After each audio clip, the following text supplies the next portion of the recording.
비콤의 인사이트. 비트코인 없는 미래는 없다 제7편. 안녕하세요. 비트코인 매일 사는 남자 비코메입니다. 항상 제가 인사이트를 얻고 책을 읽고 영상을 보는 오태민 작가님의 책 비트코인 없는 미래는 없다의 내용 공유 영상입니다. 이전 6편까지는 숏폼으로 만들었었는데 롱폼으로 해야 조금 더 내용 전달이 잘 될 것 같아서 방식을 변경하였습니다. 오늘 내용은 국가별로 다르게 비춰지는 비트코인의 실체에 대한 내용과 트럼프의 안보 비용 청구와 달러 체제의 균열에 대한 내용입니다. 읽고 간략하게 내용을 정리해서 공유하지만 꼭 사서 읽어보시길 권장드립니다. 첫 번째 챕터. 코끼리를 만지는 장님들, 비트코인의 진짜 얼굴. 1. 비트코인은 무엇인가? 비트코인은 무엇인가? 이 단순한 질문에 대한 답은 하나가 아니다. 놀랍게도 당신이 어느 나라에 살고 있는지, 어떤 권력을 가지고 있는지에 따라 비트코인의 실체는 완전히 다르게 정의된다. 오태민 작가는 이를 군맹무상, 즉 장님들이 코끼리를 만지는 상황에 비유했다. 다리를 만진 사람은 기둥이라 하고 귀를 만진 사람은 부채라고 하듯 세계 각국은 자신들의 입맛대로 비트코인을 해석하고 이용하려 했다. 2. 엘살바도르 생존을 위한 진짜 돈. 먼저 엘살바도르를 보자. 중남미의 이 작은 나라에서 비트코인은 투기 수단이 아니라 처절한 생존 전략이었다. 자국 화폐가 붕괴되어 달러를 쓰던 그들은 미국의 금리 인상에 국가 경제가 휘청이는 서름을 겪었다. 국민의 70%는 은행 계좌조차 없었다. 부켈레 대통령에게 비트코인은 국민들에게 금융 시스템을 제공하고 해외 노동자들의 송금 수수료를 아껴 국부를 지키는 수단이었다. 엘살바도르에게 비트코인은 법정화폐, 즉 진짜 돈이다. 3. 미국과 중국 디지털 금대 체제의 적. 반면 세계 금융의 중심 미국은 비트코인을 철저히 자산으로 길들였다. 월스트리트는 비트코인을 제도권 안으로 끌어들여 ETF 상품으로 만들었다. 미국에게 비트코인은 달러 패권을 위협하지 않는 선에서 통제하고 세금을 거둘 수 있는 디지털 금이자 금융상품이다. 중국은 정반대의 길을 택했다. 중국 공산당에게 비트코인은 체제를 위협하는 바이러스였다. 자본 통제가 필수적인 중국 입장에서 국경 없이 돈이 빠져나가는 비트코인은 용납할 수 없는 존재였다. 그래서 채굴과 거래를 전면 금지하고 대신 국가가 완벽하게 감시할 수 있는 디지털 위안화를 내밀었다. 중국에서 비트코인은 제거해야 할 불법이다. 4. 현상 비트코인은 거울이다. 재미있는 점은 이렇게 서로 다른 정의가 모두 사실이라는 것이다. 국가가 기능을 못하는 엘살바도르에서는 화폐가 되고 금융이 발달한 미국에서는 투자 자산이 되며 통제가 심한 중국에서는 자유를 위한 밀수품이 된다. 비트코인이라는 실체는 그대로인데 그것을 바라보는 국가의 시스템과 욕망에 따라 모습이 바뀌는 것이다. 비트코인은 시대를 비추는 거울과 같다. 5.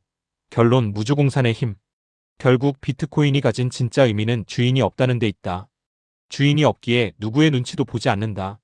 미국이 규제하든 중국이 금지하든 엘살바도르가 숭배하든 비트코인은 그저 10분마다 묵묵히 블록을 생성하며 제 갈 길을 갈 뿐이다. 두 번째 챕터. 트럼프의 청구서 더 이상 공짜 점심은 없다. 1. 사업가 트럼프가 본 나쁜 거래. 도널드 트럼프가 대통령이 되었을 때 그는 세계 지도를 보며 분노했다. 그의 눈에 비친 팍스 아메리카나 미국 주도의 평화는 숭고한 질서가 아니라 미국만 손해보는 나쁜 거래였다. 2차 대전 이후 미국은 유럽과 동맹국들의 안보를 책임져줬다. 대신 그 나라들은 달러를 쓰고 미국 시장에 물건을 팔아 부자가 되었다. 트럼프는 이것을 무임승차라고 규정했다.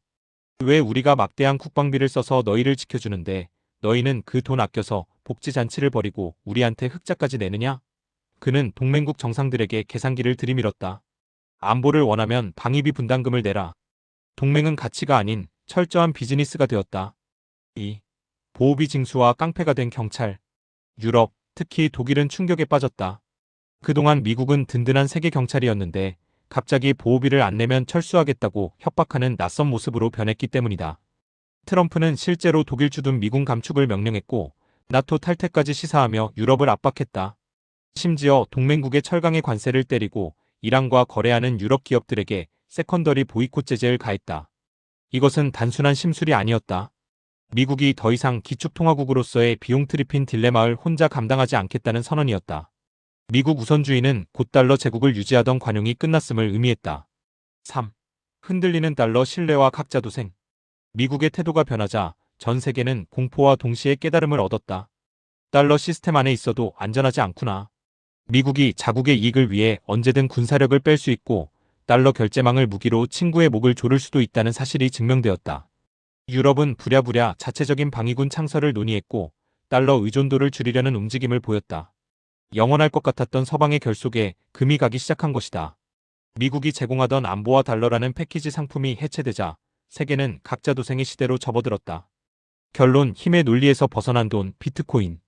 트럼프의 등장은 우연이 아니다. 미국이 더 이상 세계를 공짜로 지켜줄 여력이 없다는 구조적 신호다.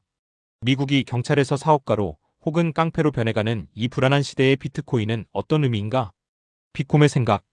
이 중립성이야말로 비트코인의 가장 강력한 무기입니다. 특정 국가나 권력의 의도대로 휘둘리지 않기 때문에 역설적으로 모든 국가와 개인이 믿고 의지할 수 있는 최종적인 피난처가 될 수 있는 것이지요. 세상이 혼란스러울수록 누구의 편도 아닌 비트코인의 가치는 더욱 빛날 것이라고 생각합니다. 또한 비트코인은 트럼프의 관세 폭탄도 미국의 방위비 협박도 통하지 않는 자산이지요. 미국이 우리 말 안 들으면 달러 못 쓰게 한다고 위협할 때 비트코인은 허락 따윈 필요 없다고 답한다는 내용이 인상 깊습니다. 동맹조차 믿을 수 없는 신뢰의 붕괴 시대. 강대국의 변덕스러운 외교 정책이나 국방비 청구서에 휘둘리지 않는 중립적인 화폐. 이것이 바로 미중 갈등과 트럼프의 청구서 앞에서 국가들이 결국 비트코인을 주목할 수밖에 없는 이유라고 생각합니다. 요즘 비트코인의 가격이 하락기에 접어들면서 많은 사람들이 떠나고 있지요. 개인적으로 이때가 기회라고 생각합니다. 비트코인에 더욱 확신을 가지고 분할 매수로 접근하는 저의 방법이 빛을 발하길 바랍니다. 내일 또 사고 올게요.